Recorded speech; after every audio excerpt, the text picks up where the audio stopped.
ಇನ್ನು ಧ್ರುವ ಸರ್ಜಾ ಅವರ ಅಭಿಮಾನಿ ಕೂಡ ಫೋನ್ ಸಂಪರ್ಕದಲ್ಲಿದ್ದಾರೆ, ಮಹಾನ್ ಅನ್ನೋರು. ಮಹಾನ್ ನಮಸ್ತೆ. ನಮಸ್ತೆ ಮೇಡಮ್. ಮನು ಅವರು ಇದ್ದಾರೆ, ಮಾತಾಡಿ ಸರ್. ನಮಸ್ಕಾರ ಸರ್. ನಮಸ್ತೆ. ನಾನು ಲಾಸ್ಟ್ ಟೈಮು ನಿಮ್ಮ ಹತ್ರ ಮಾತಾಡಿದ್ದೆ, ನೆನಪಿದೆ ಅನ್ಸುತ್ತೆ ನಿಮ್ಗೆ? ಹೌದು ಸರ್, ಹೌದು. ನೆನಪಿದೆಯಲ್ಲ ಗೊತ್ತಿಲ್ಲ, ಯಾಕಂದ್ರೆ ನಿಮ್ಗೆ ಸಾವಿರಾರು ಜನ ಧ್ರುವಣ್ಣ ಅಭಿಮಾನಿಗಳು, ಲಕ್ಷಾಂತರ ಜನ ಅಭಿಮಾನಿಗಳಿದ್ದಾರೆ, ಕೋಟ್ಯಾಂತರ ಜನ ಅಭಿಮಾನಿಗಳಿದ್ದಾರೆ ಅಲ್ವಾ?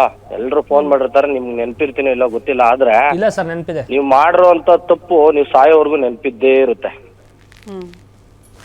ಯಾಕಂದ್ರೆ ನಿಮ್ಗೆ ಅಲ್ಲಿ ಮೀಡಿಯಾದಲ್ಲಿ ಕುತ್ಕೊಂಡು ಮಾತಾಡುವಂತ ಅರ್ಹತೆ ಏನಿಲ್ಲ, ಯೋಗ್ಯತೆ ಏನಿಲ್ಲ. ಫಸ್ಟ್ ಆಫ್ ಆಲ್ ಏನಕ್ಕಪ್ಪ ಅಂತ ಹೇಳಿದ್ರೆ ಕೆಲವೊಂದು ತಪ್ಪುಗಳಿಗೆ ಕ್ಷಮೆ ಇಲ್ಲ. ಈಗ ಏನಂದ್ರೆ ಮೇಡಮ್, ಇವತ್ತು ನೋಡ್ರಿ ಶಿವಣ್ಣ ಅವ್ರದ್ದು ಹುಟ್ಟದಬ್ಬ ಇವತ್ತು. ಹೌದು. ಈ ವ್ಯಕ್ತಿ ಕಳೆದ ಬಾರಿ ಯಾವ ರೀತಿ ಮಾತಾಡಿದ್ರು ಅಂತ ಹೇಳಿದ್ರೆ, ಶಿವಣ್ಣ ಅವ್ರ ಬಗ್ಗೆ ಆಗಿರ್ಲಿ, ದರ್ಶನ್ ಅವ್ರ ಬಗ್ಗೆ ಆಗಿರ್ಲಿ, ಅದೇ ರೀತಿ ನಮ್ಮ ಆರಾಧ್ಯ ದೈವ ಧ್ರುವಣ್ಣ ಅವ್ರ ಬಗ್ಗೆ ಆಗಿರ್ಲಿ, ಎಷ್ಟು ಕೀಳು ಮನಸ್ಥಿತಿಯಲ್ಲಿ ಮಾತಾಡಿದ್ರು ಅಂದ್ರೆ, ಸರ್ಸುಮಾರು ಈ ವ್ಯಕ್ತಿ ಹತ್ರ ನಾನು 40 ರಿಂದ 48 ನಿಮಿಷಗಳ ಕಾಲ ನಾನು ಮಾತಾಡಿದ್ದೆ. ಈ ವ್ಯಕ್ತಿ ಹತ್ರ. ನನ್ನ ಹೆಸರು ಮಹಾನ್ ಅಂತ ಹೇಳಿ, ಆನೇಕಲ್ ತಾಲೂಕಿನ ಧ್ರುವಣ್ಣ ಅಭಿಮಾನಿ, ರಾಜ್ಯಾಧ್ಯಕ್ಷ, ಅಖಿಲ ಕರ್ನಾಟಕ ಧ್ರುವ ಸರ್ಜಾ ಅಭಿಮಾನಿಗಳ ಸಂಘದ ರಾಜ್ಯಾಧ್ಯಕ್ಷ ಅಂತ ಹೇಳಿ ಎಲ್ಲ ನಾನು ಮಾತಾಡಿದ್ದೆ. ನಾನು ಹೇಳೋದು ಒಂದೇ ಮೇಡಮ್, ಕುಡ್ದು ಬಿಟ್ರೆ ಒಬ್ಬ ಮನುಷ್ಯನಿಗೆ ಮನೆಯಲ್ಲಿ ತಾಯಿ ಯಾರು, ಅಕ್ಕ ಯಾರು, ಮಗಳಾರು ಅಂತಾನೂ ಗೊತ್ತಾಗಲ್ವಾ? ಈ ವ್ಯಕ್ತಿ ಒಂದು ಮಾಧ್ಯಮದಲ್ಲಿ ಮಾತಾಡ್ತಾನೆ, ಇಲ್ಲ ನಾನು ಆ ತರ ಮಾತಾಡಿಲ್ಲ, ಬೈ ಮಿಸ್ ಆಗಿ ಯಾರೋ ಮಾಡಿರೋದು ಇದು ಅಂತ ಒಂದ್ ಕಡೆ ಹೇಳ್ತಾರೆ, ಇನ್ನೊಂದ್ ಕಡೆ ಹೇಳ್ತಾರೆ ನಾನು ಇಂಟೆನ್ಷನ್ ಅಲ್ಲಿ ಮಾತಾಡಿಲ್ಲ ಅಂತ. ಈಗ ಅವ್ರು ಸುಮ್ನೆ ಆಗ್ಬಿಟ್ಟಿದ್ದಾರೆ, ಅವ್ರ ಅಭಿಮಾನಿಗಳು ಸುಮ್ನೆ ಆಗ್ಬಿಟ್ಟಿದ್ದಾರೆ ಅಂದು ಒಂದೇ ಒಂದ್ ನೆಪ ಇಟ್ಕೊಂಡು ಎಲ್ಲಂದ್ರಲ್ಲಿ ಇಂಟರ್ವ್ಯೂಗಳು ಕೊಡೋದು, ಎಲ್ಲಂದ್ರಲ್ಲಿ ಪ್ರೆಸ್ ಮೀಟ್ಗಳು ಮಾಡೋದು. ಧ್ರುವಣ್ಣ ಅವ್ರೇನೋ ಅವ್ರ ದೊಡ್ಡ ಗುಣ, ಯಾಕಂದ್ರೆ ಅವ್ರ ತಂದೆ ತಾಯಿಗಳಾಗ್ಲಿ, ಅವ್ರ ಕುಟುಂಬದಲ್ಲಾಗಿರ್ಲಿ, ನಾನು ಸಾಕಷ್ಟು ಕಡೆ ನಾನು ಹೇಳಿದ್ದೀನಿ, ಶತ್ರುನು ಮನೆ ಬಾಗ್ಲಿಗೆ ಬಂದ್ರು ಕರೆದು ನೀರ್ ಕೊಡುವಂತ ಸಂಸ್ಕಾರ ಇರುವಂತ ಕುಟುಂಬ ಅದು. ಈಗಾಗ್ಲೇ ನಾವು ಚಿರುವಣ್ಣನ್ ಕಳ್ಕೊಂಡು ಸಾಕಷ್ಟು, ಅದು ಸರ್ವಕಾಲಕ್ಕೂ ನಮ್ಗೆ ಅದು ನಷ್ಟನೇ ಅದು. ಇವಾಗ ಆ ವ್ಯಕ್ತಿ ಅವ್ರೇನೋ ಮನು ಅವರು ಮೆಸೇಜ್ ಮಾಡಿದಾಗ ಅವ್ರ ದೊಡ್ಡ ಗುಣ, ಅವ್ರು ಹೇಳಿದಾರೆ, ನೀನು ನನ್ನ ಚಿಂತೆ ನೀನ್ ಬಿಟ್ಬಿಡಪ್ಪ, ನೀನು ಚಿತ್ರರಂಗದಲ್ಲಿ ಹಿರಿಯರಂತಿದ್ದಾರೆ, ಶಿವಣ್ಣ ಅವ್ರಾಗಿರ್ಲಿ, ದರ್ಶನ್ ಸರ್ನಾಗಿರ್ಲಿ, ಅವ್ರನ್ನೋಗಿ ನೀನ್ ಭೇಟಿ ಮಾಡು, ಅವ್ರ ಹತ್ರ ನೀನು ಕ್ಷಮಾಪಣೆ ಕೇಳು, ಈ ತಪ್ಪನ್ ಮತ್ತೆ ನೀನ್ ಯಾವತ್ತೂ ಮಾಡಕ್ ಹೋಗ್ಬೇಡ, ನಿನ್ಗಂತ ಕುಟುಂಬ ಇದೆ, ನಿನ್ನ ನಂಬ್ಕೊಂಡ ಒಂದ್ ಹೆಣ್ಮಗಳಿದ್ದಾಳೆ, ಅದಾದ್ಮೇಲೆ ನಿನ್ಗೊಂದ್ ಮಗು ಇದೆ, ನಿಂದೇ ಆದಂತ ತಂದೆ ತಾಯಿಗಳಿದ್ದಾರೆ, ನಿಂದೇ ಆದಂತ ವೈಯಕ್ತಿಕ ಜೀವನ ಇದೆ, ನಿನ್ನ ನಂಬ್ಕೊಂಡು ನಿರ್ಮಾಪಕರಿದ್ದಾರೆ, ಅದು ಬಿಟ್ಟು ನಿನ್ನ ಕಲಾ ಜೀವನ ಇದೆ ಅಂತ ಹೇಳಿ ಆ ವ್ಯಕ್ತಿಯ ಒಂದು ಒಳ್ಳೆ ಮನಸ್ಥಿತಿ, ಆ ಒಂದು ಒಳ್ಳೆ ಗುಣದಿಂದಾನೇ ಇವತ್ತು ಮನು ಅವ್ರನ್ನ ನಾವು ಧ್ರುವಣ್ಣ ಅಭಿಮಾನಿಗಳಾಗ್ಲಿ ನಾವಂತೂ ಕ್ಷಮಿಸಲ್ಲ. ಯಾಕಂದ್ರೆ ನಮ್ಮಣ್ಣನ ಸಾವನ್ ಬಯಸ್ತಾನೆ ಈ ವ್ಯಕ್ತಿ ಅಂತ ಹೇಳಿದ್ರೆ, ನಾವಂತೂ ಯಾವ ಕಾಲಕ್ಕೂ ನಾವು ಯಾವತ್ತೇ ಡಿಸೈಡ್ ಮಾಡ್ಬಿಟ್ಟಿದೀವಿ. ಮಹಾನ್ ಅವರು ಈಗ ಅವ್ರ ತಪ್ಪಿನ ಅರಿವಾಗಿದೆ, ನಾನು ತಪ್ಪು ಮಾಡಿದೀನಿ ಅಂತ ಒಪ್ಕೊಂಡಿದ್ದಾರೆ, ಜೊತೆಗೆ ಧ್ರುವ ಅವ್ರ ಹತ್ರ ಕ್ಷಮೆಯಾಚನೆ ಆಯ್ತು, ಅವರು ಕೂಡ ಮಾತಾಡ್ದೆ. ಮಾನ್ ಸರ್ ಹೇಳಿ ಧ್ರುವಣ್ಣನರ ಹತ್ರ ಮಾತಾಡ್ದೆ, ಮತ್ತೆ ಅದು ಮುಗಿದ್ಮೇಲೆ ಫೋನಲ್ಲೂ ಮಾತಾಡಿದ್ಮೇಲೆ ಒಂದೇ ಅವ್ರು ಧೈರ್ಯ ಕೊಟ್ಟಿದ್ದು, ಈ ಟೈಮಲ್ಲಿ ಆಳಿಗೊಂದು ಕಲ್ಲು ಅಂತ ಹಾಕೋದ್ ಬೇಡ, ನೀನು ಕೂಡ ಕಷ್ಟಪಟ್ಟು ಬಂದಿದ್ದೆ, ಈ ಮಾತನ್ನೇ ಹೇಳಿದ್ದು. ಆಮೇಲೆ ಅಣ್ಣ ಹಿಂಗೆ ಈ ಉಸಿರು ಈ ಜೀವವರು ಇರೋವರೆಗೂ ನಾನು ಇದು ಫೇಕಾಗೂ ಹೇಳ್ತಾ ಇಲ್ಲ, ಇದು ಹೇಳ್ತಾ ಇಲ್ಲ, ಮನಸ್ಸಿಂದ ಹೇಳ್ತಾ ಇದ್ದೀನಿ. ಈ ಮುಂದಿನ ಜೀವನದಲ್ಲೂ ಕೂಡ ನಾನು ಏನೇ ಒಂದು ಯಶಸ್ಸಾದರೂ ಧ್ರುವಣ್ಣವ್ರನ್ನ ನನ್ನ ಲೈಫಲ್ಲೂ ಮರೆಯಲ್ಲ. ಯಾಕೆಂದ್ರೆ ಅವ್ರು ಕೊಟ್ಟಂತ ಭಿಕ್ಷೆ ಇವತ್ತು ಮತ್ತೆ ಒಂದು ಚೇತರಿಸ್ಕೊಂಡು ಊರಿಗೆ ಹೋಗೋಣ ಅನ್ಕೊಂಡಿದ್ದವು ನಾನು ಮೆಸೇಜ್ ಹಾಕಿದ್ದು ಅವರಿಗೆ. ಆ ಮೆಸೇಜ್ ರಿಪ್ಲೈ ಈಗ ಮನೋರೆ, ಈಗ ನಿಮ್ದು ಸಾಕಷ್ಟು ವಿಡಿಯೋಗಳು ವೈರಲ್ ಆಗ್ತಾ ಇದೆ. ಈಗ ನೀವು ಧ್ರುವಣ್ಣ ಅವ್ರ ಮನೆ ಬಾಗಿಲಿಗೆ ಬಂದಿದ್ದು, ಧ್ರುವಣ್ಣ ಅವರು ನಿಮ್ ಸಿನಿಮಾಗೆ ಏನು ಸಹಾಯನೇ ಮಾಡಿಲ್ವಾ? ನಿಮ್ಮ ಕಲಾ ವೃತ್ತಿಗೋಸ್ಕರ ಅವ್ರೇನು ನಿಮ್ಗೆ ಬೆಂಬಲವಾಗಿ ನಿಂತ್ಕೊಂಡೇ ಇಲ್ವಾ? ಬೆನ್ನೆಲುಬಾಗಿ ನಿಂತ್ಕೊಂಡೇ ಇಲ್ವಾ? ಸರ್ ನಿಂತ್ಕೊಂಡಿದ್ದಾರೆ ಸರ್, ಮೊನ್ನೆನೂ ಕೂಡ ಅದನ್ನೇ ಧೈರ್ಯ ಹೇಳಿದ್ರು, ಇದು ತಪ್ಪು ಆಗಿದೆ ಅಂತಲ್ಲ, ಅದನ್ನೇ ಪದೇ ಇದನ್ನ ನಾನೇನ್ ಹೇಳ್ತೀನಿ ಅಂದ್ರೆ, ನಿಮ್ ಮನೇಲಿ ನಿಮ್ ತಂದೆ ತಾಯಿನೂ ಒಪ್ಪಲ್ಲ ನೀವು ಮಾತಾಡೋದಂತ ಮಾತನ್ನ, ನಿಮ್ ಮಡದಿ ಕೂಡ ಇದನ್ನ ಒಪ್ಪಲ್ಲ. ಯಾಕಂದ್ರೆ ಸಾಕಷ್ಟು ನೋವಾಗಿದೆ ಮೇಡಮ್, ತುಂಬಾ ಅಂದ್ರೆ ತುಂಬಾ ಮನ್ಸಿಗೆ ನೋವಾಗಿದೆ.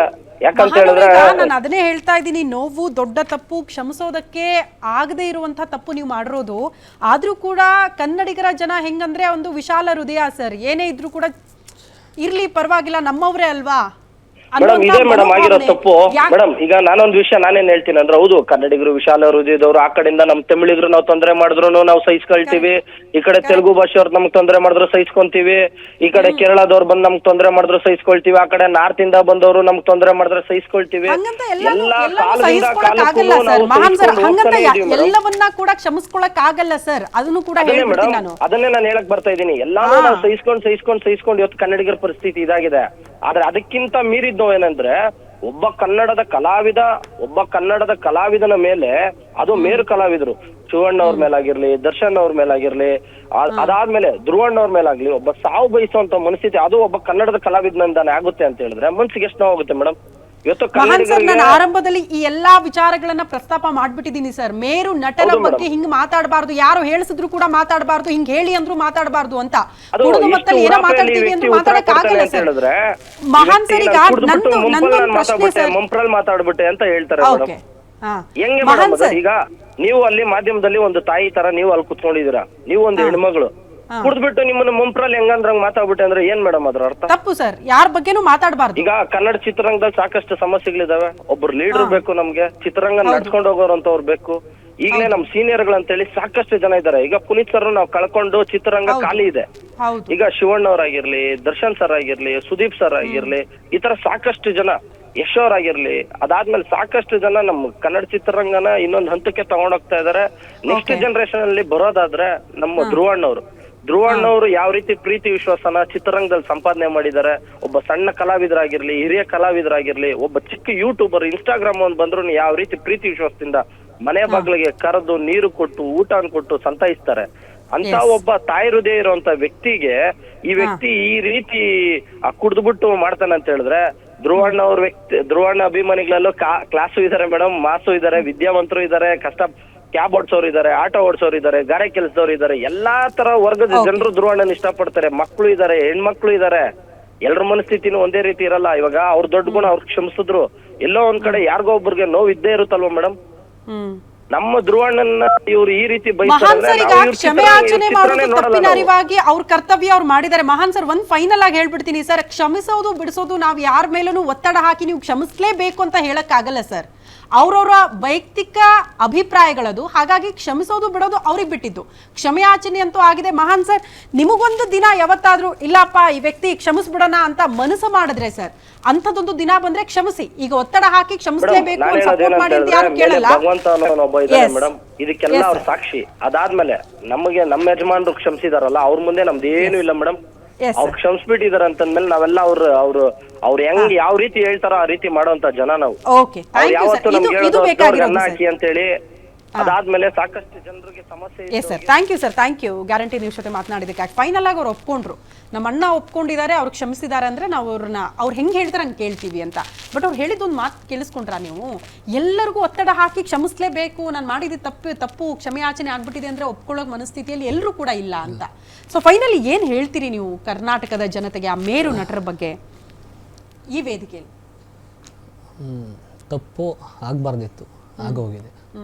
ಈ ನಾನು ಏನು ಹೇಳಿದ್ರು, ಈಗ ಧ್ರುವಣ್ಣವ್ರು ಒಂದು ಮಾತು ಹೇಳಿದರು, ಈ ಟೈಮಲ್ಲಿ ಆಳಿಗೊಂದು ಕಲ್ಲು ಅಂತ ಹಾಕೇ ಆಗ್ತಾರೆ, ನೀವು ಧೈರ್ಯವಾಗಿರಿ, ತಲೆ ಕೆಡಿಸ್ಕೊಬೇಡಿ ಅಂತ. ಅದು ತುಂಬ ಒಂದು ಒಳ್ಳೆ ದೊಡ್ಡ ಮಾತದು. ಈ ಟೈಮಲ್ಲಿ ನಾನು ಏನು ಮಾತಾಡೋಕೆ ಹೋದ್ರೂ ಸಮರ್ಥನೆ ಅಂತ ಅನಿಸುತ್ತೆ. ಮಾತಾಡಬಾರ್ದಿತ್ತು. ಅದು ನಾನು ಸರಿ, ನಿಮ್ಗೆ ಅವಕಾಶ ಇದೆ, ಫೈನಲಿ ಕೇಳ್ಕೊಂಡ್ಬಿಡಿ, ಏನು ಕೇಳಬೇಕು ನಿಮಗೆ ಮೇರು ನಟರ ಹತ್ರ? ಒಂದು ಪುಟ್ಟ ಕಲಾವಿದ, ನನಗೆ ಇವತ್ತು ಹೇಳ್ತೀನಿ, ನಾಳೆಗೆ ಹೇಳ್ತೀನಿ, ನಾನು ಒಬ್ಬ ರೈತನಾಗಿ ಇಂಡಸ್ಟ್ರಿಗೆ ಎಂಟ್ರಿ ಕೊಟ್ಟಿದ್ದು, ಒಬ್ಬ ಆರ್ಕೆಸ್ಟ್ರಾಯಿಂದ ಜೂನಿಯರ್ ಆರ್ಟಿಸ್ಟಾಗಿ ಒಂದಿಷ್ಟು ಮಾಡಿ ಒಂದು ಒಳ್ಳೆ ಸಿನಿಮಾ ಮಾಡಬೇಕು ಅಂತ ಬಂದವನು. ಈ ಒಂದು ಕೆಲವರು ಸಂಘಗಳನ್ನ ಮಾಡಿ ಈ ಥರ ಒಂದು ಎಡವಟ್ಟು ಮಾಡ್ಕೊಂಡಿದ್ದೀನಿ. ಈ ಎಡವಟ್ಟಿಂದ ಸುಮಾರು ನಮ್ಮ ಸಿನಿಮಾ ತಂಡಕ್ಕೆ, ನನ್ನ ಹೆಂಡತಿಗೆ, ನನ್ನ ಫ್ಯಾಮಿಲಿಗೆ, ನನ್ನ ಫ್ರೆಂಡ್ಸಿಗೆ, ನನ್ನ ನಂಬಿದಂಥ ಸ್ನೇಹಿತರಿಗೆ ಎಲ್ರಿಗೂ ಕೂಡ ಅವಮಾನ ಆಗಿದೆ. ಎಲ್ಲರೂ ನನ್ನ ಕ್ಷಮಿಸಿ. ಹಾಗೆ 3 ಜನ ಏನಿದ್ದಾರೆ ನನಗೆ ಮುಂದೆ, ಅವರೇ ನನಗೆ ಗುರುಗಳು ಇನ್ನು ಮುಂದಕ್ಕೆ. ಯಾಕೆಂದರೆ ನನ್ನ ಬದುಕು, ನನ್ನ ಜೀವ, ನನಗೆ ಒಂದು ಇಲ್ಲಿಂದ ಒಂದು ಕೆರಿಯರ್ಗೆ ಒಂದು ಆಶೀರ್ವಾದ ಮಾಡಿದರೆ, ನನ್ನ ಬದುಕೇನಾರು ಬೆಳಕಾದರೆ ಅದು ಅವರ 3 ಜನದಿಂದಲೇ ಆಗಿದೆ. ತಪ್ಪಾಗೋಗಿದೆ, ದಯಮಾಡಿ ನನ್ನನ್ನು ಕ್ಷಮಿಸಿ. ಮತ್ತು ನನ್ನ ಸಿನಿಮಾ ಏನು ಕನಸು ಕಟ್ಕೊಂಡಿದ್ದೆ, ಆ ಸಿನಿಮಾನ ಮತ್ತೆ ರಿಲೀಸ್ ಮಾಡಿದರೆ ಖಂಡಿತ 100% ಆ ಸಿನಿಮಾ ಚೆನ್ನಾಗಾಗುತ್ತೆ. ಒಂದು ಒಳ್ಳೆ ನಿರ್ಮಾಪಕರು ಉಳ್ಕೊಂತಾರೆ, ಒಬ್ಬ ಬಡ ಕಲಾವಿದ ಮತ್ತೊಂದಿಲ್ಲ ಒಂದು ಅವಕಾಶ ಸಿಗುತ್ತೆ ಅಂತ ಕೇಳ್ಕೊತೀವಿ. ಓಕೆ ಮನೋರೇ, ಯಾವತ್ತೂ ಕೂಡ ಇಂಥ ತಪ್ಪುಗಳನ್ನ ಮಾಡಬೇಡಿ ಅಂತ ಕೇಳ್ಕೊಳ್ತೀವಿ. ಒಂದು ಒಳ್ಳೆ ಅವಕಾಶಗಳು ಸಿಗಲಿ, ನಿಮ್ಗೆ ಒಂದು ಹೊಸ ಜೀವನ ಸಿಗಲಿ ಅಂತ ಕೂಡ ನಾವು ಗ್ಯಾರಂಟಿ ನ್ಯೂಸ್ ಮೂಲಕ ಒಂದು ಆಶಯ ವ್ಯಕ್ತಪಡಿಸ್ತೀವಿ. Thank you so much sir. Thank you. Madenur Manu ಇಷ್ಟೊತ್ತು ಮಾತನಾಡಿದ್ದನ್ನು ಕೇಳಿಸ್ಕೊಂಡ್ರಿ. ಬಟ್ ನಾನು ಆರಂಭದಲ್ಲೇ ಒಂದು ಮಾತು ಹೇಳ್ಬಿಟ್ಟೆ, ಇದಕ್ಕಿಂತ ಜಾಸ್ತಿ ಏನು ಹೇಳೋಕ್ಕಿಲ್ಲ ಅಂತ ಅನ್ಸುತ್ತೆ. ತಪ್ಪು ಮಾಡೋದು ಸಹಜ, ಆದರೆ ತಿದ್ದಿ ನಡೀತಿದ್ದೀನಿ ಅಂತ ಮಡೆನೂರು ಮನು ಹೇಳ್ತಿದ್ದಾರೆ. ಹಾಗಾಗಿ ಒಂದು ಅವಕಾಶ ಸಿಗಲಿ ಅಂತ. ಇವನ್ನ ಶಿವಣ್ಣ ಮತ್ತು ಗೀತಕ್ಕ ಈ ಕ್ಷಣಕ್ಕೂ ಕೂಡ ಅವ್ರನ್ನ ಕ್ಷಮಿಸಿದ್ದೀನಿ ಅಂತ ಎಲ್ಲೂ ಕೂಡ ಹೇಳ್ಕೊಂಡಿಲ್ಲ. ಹಾಗಾಗಿ ಅದೊಂದು ಅವಕಾಶ ಭೇಟಿಗೆ ಸಿಕ್ಕಾಗ ಕ್ಷಮಿಸಿದ್ದೀನಿ ಅಂತ ಹೇಳಿದಾಗ ಒಂದು ಹೊಸ ಅವಕಾಶ ನನಗೆ ಸಿಗಬಹುದು ಅಂತ ಎದುರು ನೋಡ್ತಿದ್ದಾರೆ ಮಡೆನೂರು ಮನು. ಅಂಥದ್ದೊಂದು ಹೊಸ ಜೀವನ ಅವ್ರಿಗೆ ಸಿಗ್ಲಿ ಅಂತ ಹೇಳ್ತಾ ಇದಾಗಿತ್ತು ಈ ಹೊತ್ತಿನ ವಿಶೇಷ. ಇದು ಗ್ಯಾರಂಟಿ ನ್ಯೂಸ್, ಸುದ್ದಿ ಖಚಿತ, ನ್ಯಾಯ ನಿಶ್ಚಿತ.